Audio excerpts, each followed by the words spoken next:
What does it mean to keep doing something over and over, knowing it will never truly end or lead to success? This is the question at the heart of The Myth of Sisyphus, a famous essay by the philosopher Albert Camus. Camus uses the ancient Greek myth of Sisyphus to explain his idea of the absurd, the conflict between our human desire for meaning in life and the universe's silence in giving us one. Sisyphus was a clever but rebellious king who defied the gods and tried to cheat death. As punishment, he was condemned to an eternity of rolling a heavy boulder up a hill, only to have it roll back down every time he reached the top. His task was endless, pointless, and frustrating. Yet Camus sees Sisyphus not as a figure of despair, but as a symbol of human strength and defiance. For Camus, Sisyphus represents the human condition. Just like Sisyphus, we spend our lives working, striving, and searching for meaning, even though life itself doesn't offer us any ultimate answers. No matter how hard we try, life remains unpredictable, full of challenges, and ultimately ends in death. This might seem bleak, but Camus doesn't leave it there. Instead of giving up in the face of absurdity, Camus argues that we must confront it head-on.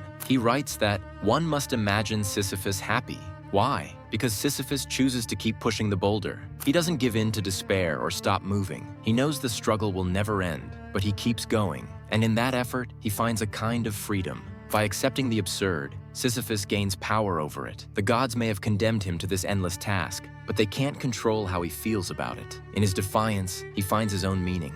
Camus suggests that we can do the same in our own lives. We don't have to look for some grand cosmic purpose to justify our existence. Instead, we can create meaning through our actions, our relationships, and our passions. Life may be absurd, but we can still embrace it and live fully. The story of Sisyphus is a reminder that even in the face of struggle, we can choose how to respond. We may not be able to change life's challenges, but we can change our attitude toward them. By doing so, we take control of our own experience, just as Sisyphus does each time he places his hands back on the boulder and starts pushing again. The myth of Sisyphus isn't about hopelessness, it's about resilience. It's about finding joy and purpose not in reaching the top of the hill, but in the climb itself.